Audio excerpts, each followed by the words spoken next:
Okay, so not allowed in the Olympics. So I was thinking of that in 6, since they're so desperate to be 6. I was thinking of that cool underground place that Figaro Castle runs into. And you see like this ancient civilization that got wiped out by the Esper War, right? And I was thinking, yeah, this is gonna be some cool place like that, right? And we're gonna see some sort of, you know, lost civilization. But then it's just a mine again with mine carts. And I guess that's okay. Even though we already had a mine dungeon. The last thing that happened was we got captured by Kafka, because he dropped bombs on us from his airship. And this Black Sabin was captured too, but he's escaped somehow. I don't know what's going on, but I guess I gotta talk to everybody until I find out what the mystery of Adam is. I don't know what. Is that like a tweet? I don't.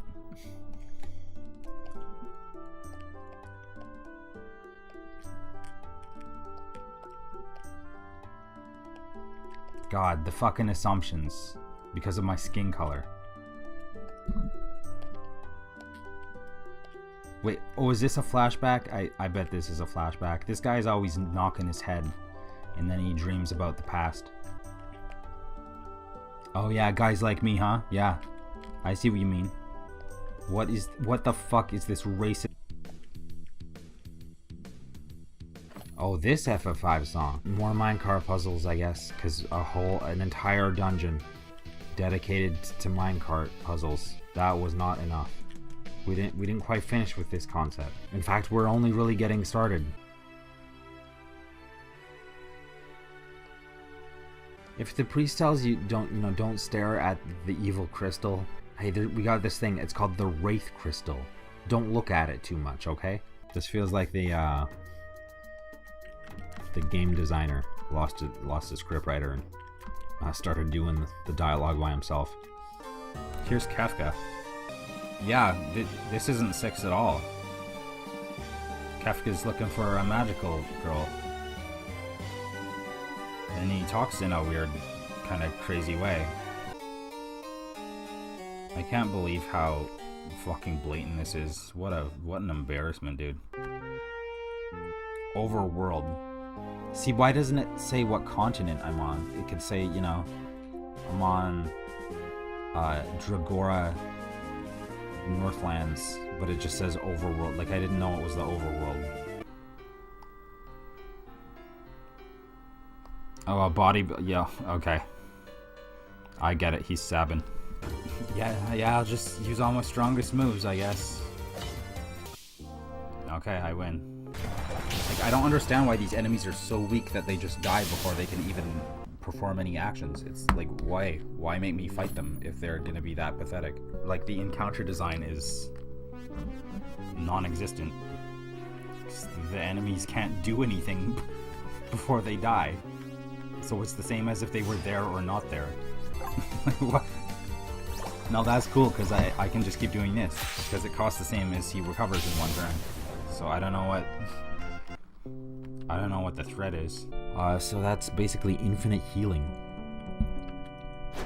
Infinite healing I find pretty good in most cases. There's some ghosts, and it doesn't even matter because she's just gonna waste everybody in one move. Oh, good thing you cast this attack out, because that's gonna be really useful in the future. Okay. No, I fucking hate healing in menus. It's just trash. There's no other way to really examine that. It's really just garbage. Black Sabin is gonna take him out in one shot. Yeah, you get those attack ups in while you can. Another compelling battle cleared. Okay, I guess I win. I love just hearing about that, magic exists in a place, but not actually seeing any manifestation or expression of that in any way. So, oh, there's magic here. It's just a fucking volcano. How magical can it be? The flame vermin is thinking about abstract theological concepts like hell. We've just switched tone from evil death tower and mysterious ghost dad backstory to 1930s jazz lounge. Curtis has basically been not characterized whatsoever. He just walked onto the screen and said, "I'm in your party now," and that's about it. Like, you could write an introductory scenario that establishes the character and maybe like explores him a little bit, and then he joins your party, you know? Kind of like how Edgar and Sabin are set up right before they join you. When you get to the mountain and Sabin joins, you've seen his like backstory. You saw him react like as a child to the poisoning of his parents. I don't know who the fuck Curtis is. All I know about Kellen is that he's angry about his ghost dad. When you're straight up ripping 6, and then your scenario writing is not cool stuff like, you know, an Imperial raid on a town, on a mining town. It's, you go into a mist forest. Let's mind read this wolf, see what he's thinking about. Because this is actually an adventure game. And you can learn thoughts from wolves and then use them later in the conversations. So when you're talking to the Wolf King later, you can tell him something that you learned straight from a wolf's mind. It's a system I've never seen in an RPG before. This is full of like in-jokes and stuff. I don't know if it's references to the writer's previous distinguished library of game works, but you're always running into items you examine that has some sort of, obviously, some kind of in-joke, and you just read it and you're like, okay, like what? But I don't know. From Mr. Talon here, where he uses a random elemental spell. And you just choose it, and sometimes you just win. And sometimes you don't. Fire damage to all.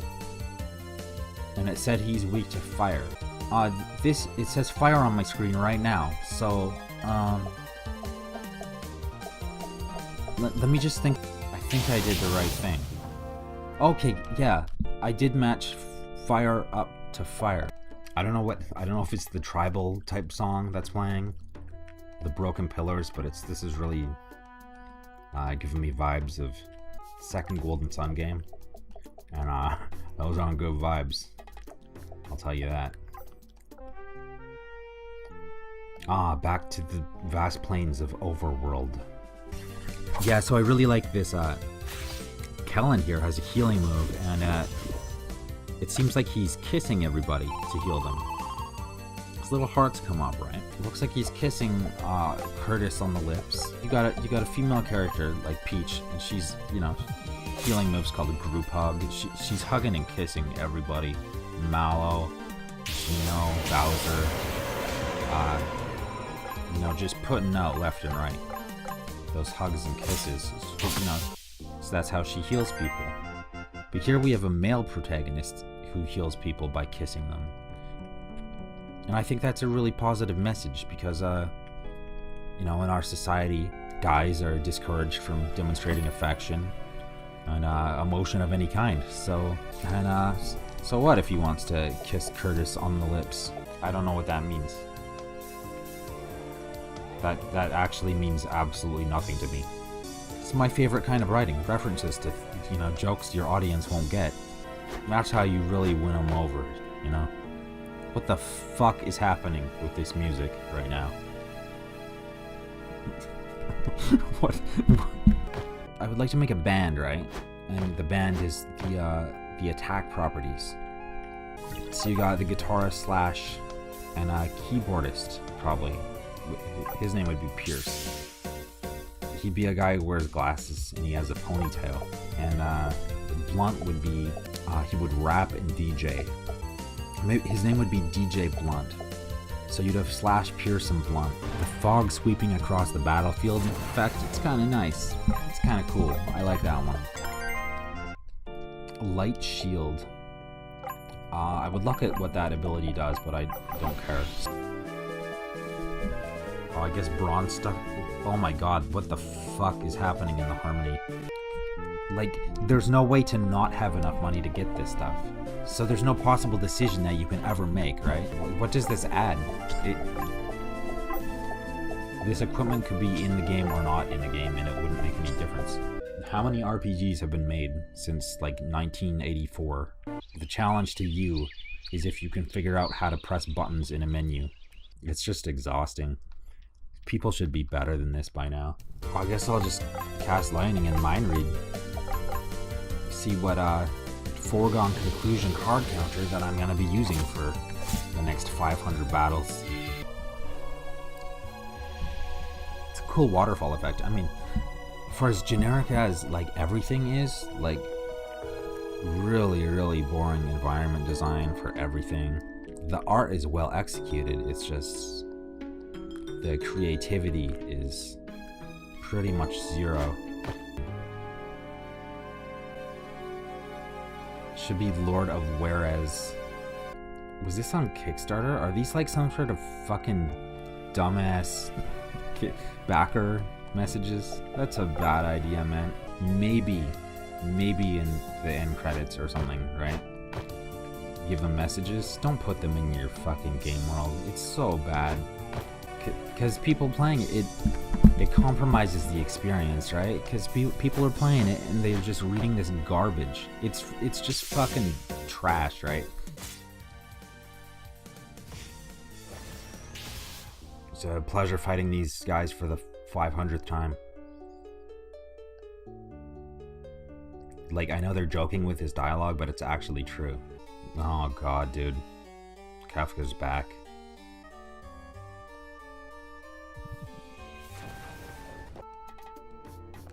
I don't know what that means, dude. Is that another backer message? Oh, so we're just doing these orb pushing things for the entire fucking game, every dungeon. That's the only idea they have. Even though they played Erlundra, where there's a wealth of ideas to steal. Oh god, dude. Like, there's no attempt whatsoever to write something that's clever or interesting. Because, like, there's kind of strange, quirky RPGs where the writers would revel in the chance to give every monster a little piece of dialogue. And they do that, but they just absolutely waste it on trash. Let's try to think of something like that a bomb spider could say. See, the problem is that the idea of a bomb spider doesn't really lend itself to a joke. Because those are just two completely unrelated concepts. How about a really horrible, inappropriate joke that's based on homophonic pronunciation, right? So the spider says, "You've heard of the Unabomber? I'm the Octobomber." These 8 legs? Holy shit, dude, I did it. It took like 30 seconds to think of. Maybe they were under deadline though. He wouldn't have to say Unabomber because that, that's politically sensitive. People died in real life. That's how you make a cave interesting, by the way. Like, you don't know how to do a cave? Well, you just put crystals in it. It works for anything, really. You got a forest dungeon or a forest environment, put crystals in it. The weirder the color, the more, the better world building that you have.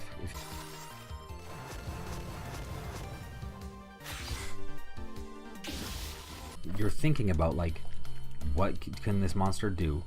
How does it pose a threat? How does it contribute to the puzzle of this enemy composition, right? So they give this flame lizard a dot, a damage over time, which he applies with very low initial damage, right? And then they put that lizard in a monster comp with another weak enemy, right? So these are 2 weak enemies who are very liable to die quickly. So the lizard wastes a turn using a dot, which is a long-term move that applies, pressure that ramps up the longer the battle goes on. Like, you see how, like, they don't think about this shit at all? Dude, it was that easy all along. God. That's so stupid, dude. See, I want a more complex solution than just pillar stacking against a wall to create, a barrier. for it to hit. So my mind tends to look for other, because I have faith in the developer. It's like idiotic. It's like a caveman's kind of way of doing things. It's like build a wall. Like what kind of fucking moron would suggest just making a wall as a solution to something? Oh, Jesus fucking Christ, dude. Come on. Give me a break, dude. Please just stop, man. Oh, Salt and Pepper. I was right. They are Salt and Pepper. It's a reference to the fantastic characters from Chrono Cross, but these guys are somehow even worse than Salt and Pepper. Someone actually managed to create a worse recurring antagonistic duo than Salt and Pepper. That's a fucking accomplishment. So that boss was deliberately pathetic because these guys were coming up next. And yeah, these guys have proven to be a real threat in the past. Just gonna set up blurs on everyone because they only physically attack, and now they're gonna miss every move, and I'm gonna win by like absolutely no chance of losing because they won't be able to damage me at all. And it's just this is like the 14th time I fought these guys. An encounter that you literally cannot lose. But it takes like 10 minutes every time. There's been an hour. This game is 7 hours or something so far, and it has been. I've spent at least 1 hour just fighting these guys. It's like single target damage in it, and it barely does like 10% of his health. If he does that 10 more times and I do nothing about it, then Talon alone will go down. I'll still have 3 guys. It just drives me nuts, dude. Like how little thought is put into this stuff. I don't even need to use Blur. They wouldn't be able to outdamage Kellen's kissing moves, even if I just let them attack me. But just for mechanical irony, I'm gonna, exploit the fact that they only use physical attacks because the encounter designer didn't think about the fact that I have a move that makes me immune to all physical attacks and then puts this boss against me 100,000 times. Wait, so he chased us all that time on foot with like 2 soldiers with him. Only now did he decide to bring in the airship that can nuke us from orbit. And then he instantly won. So what was he doing? Why? Okay, so the villain is fucking moron. Was he littering? See, it's weird because they're treating it like they have this antagonistic relationship with this guy, right? But we've never actually had an encounter with him where he did anything bad to us or to people we know. It's like they just hate him for no reason. Because the writer saw in FF6 where, the party has this relationship with Kefka because, he keeps doing fucking heinous shit. Like, the complete absence of narrative logic. Just, I guess that's what happens when you just put in stuff that you've seen in other games without thinking about why or how or whatever context you've established. See, they have these elemental equipments, right? But not only are they just like statistically straight up better in terms of regular defense, but I've never actually met anything that uses those elements predominantly.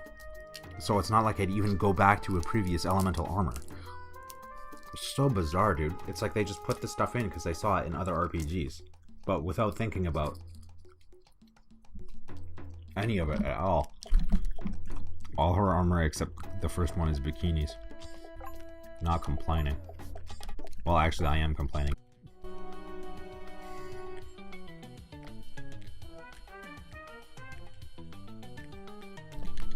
God. Okay, we've had encounters with one of these guys in 2 ads. We've had one with one of them in 1 ad. Now for the third, most difficult, this is the culmination of the 3 encounter chain, right? It's been building up to this. Now it's just one of them alone. You could handle one of them and his friends and his buddies, right? But now we're gonna see if you can just handle him alone. No weaknesses, just like me. Oh god, dude, I don't wanna do this anymore. Please, RPG Maker gods, deliver me from these minecart dungeons. Just give me the cheat codes. It's been 7 days trapped in the minecart dungeon. No food, well, there's water. There's nothing here except for useless treasures. There's no switches that I can see, unless they hid one behind a crystal, which would be, I mean, fuck you if you did that. I don't know what this does, you know? Like, it hasn't, the narrative concepts haven't been sufficiently established for me to understand the significance of this momentous event. This is the part where Kefka moves the statues around and probably destroys the world. Okay, I would just like to remind everybody about the last time that this lady cast lightning inside of a cave. Which I don't know how that works, but, you know, it didn't go well. That, I'm gonna say that. This is the part where he starts attacking Emperor Gestal, or Gastra if you're Japanese. RPG Maker games from the year 2001 or 1998, and they figured out that when you step on this tile, you change the left input to go diagonally up instead, right? So that means you can control your ascent and descent. You can walk halfway down the stairs and change your mind and go back up. But that's too advanced for Shadows of Adam. No, man, I don't like to be a dick, you know. But we've got the one and only narrative device that they use, which is the flashback. It usually occurs after someone falls down a hole or something. Because, you know, that happened like one time in 6. Terra falls down the hole and has a brief dream about her time nuking some soldiers. So now in this game, every single character keeps falling down holes, and then they have a flashback. Snakes came back. They haven't said snakes since the first scene. He says snakes like 400 times in the first dungeon. It's like their fantasy swear word, and then they forgot about that little piece of world building for the next like 7 hours. If I scan his mind, it will probably, you know, he could say something like, you know, it's time to rock and roll, and also just Heartbreaker by itself just does fucking tons of damage for some reason, even though in the skill description it says multiple damage. It often does significantly more damage than other skills that say they do high damage. I don't really know what's going on with that, but you know, I'll take it. This fight is clearly over. See, that's why having encounter mechanics where enemies start getting stronger when their friends are killed is actually a really good thing, because you know, normally less targets means less pressure, right? So it's more like 90% of the game is just getting the first guy down, and then, you know, it's basically over from there. So having the other guys power up when each one of them goes down, you know, keeps the tension high and makes it so that the rest isn't a foregone conclusion. Is Ghost Dad the final boss? Oh yeah, now is the time. Now is the time. Is the Wraith Crystal like sentient? Oh, Curtis is like a badass, dude. He doesn't even care. The Wraith Crystal gave him his muscles. The other guys went down in one hit, and it had to like burst him like 50 times. Oh, she's gonna be immune to it, right? God, that's her answer to everything. Just that's her first damage spell that she ever learns, and it scares off the fucking source of all darkness. Wait, what? I didn't expect him to be some sort of fucking methed up hobbit.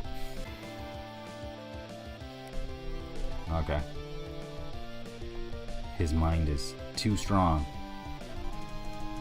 He should just tell us his weakness now.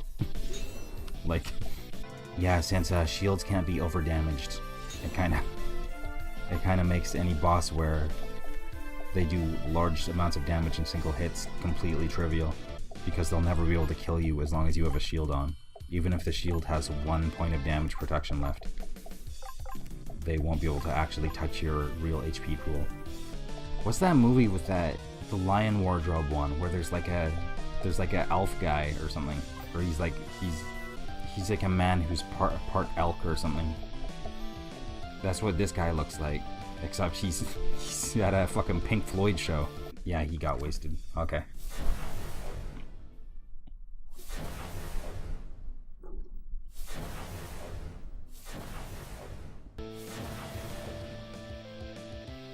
Oh, is there gonna be a phase 2? Oh, maybe not. I think the battle music just restarted at a really stupid time. I like the classic, you know, we're suddenly fighting against the galaxy backdrop, even though we're just in a cave.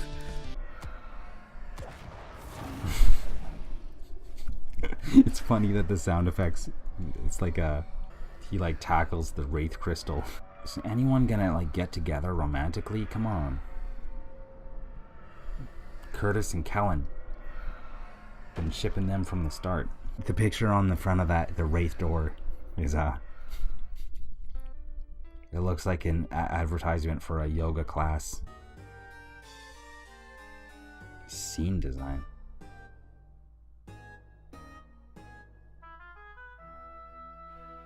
Oh, they're doing the 6 ending medley thing. See, the cool thing about the end of 6 is that you got to see like a little epilogue for every character. So when it was panning across these maps, the characters you spent the whole story with were actually like doing stuff, and you know, there was kind of a final affirmation of what their character and what their arc was. But this is just panning over maps, and all the characters are sitting on the ship for no reason. Like, why not have them like running out of the cave? If you're gonna rip off the whole thing anyway, then actually just rip it off then. Hey, there's Quack Guyver, dude. I know him. I guess in the end they all just return to Shit Town, and you know, we gotta have a bath scene.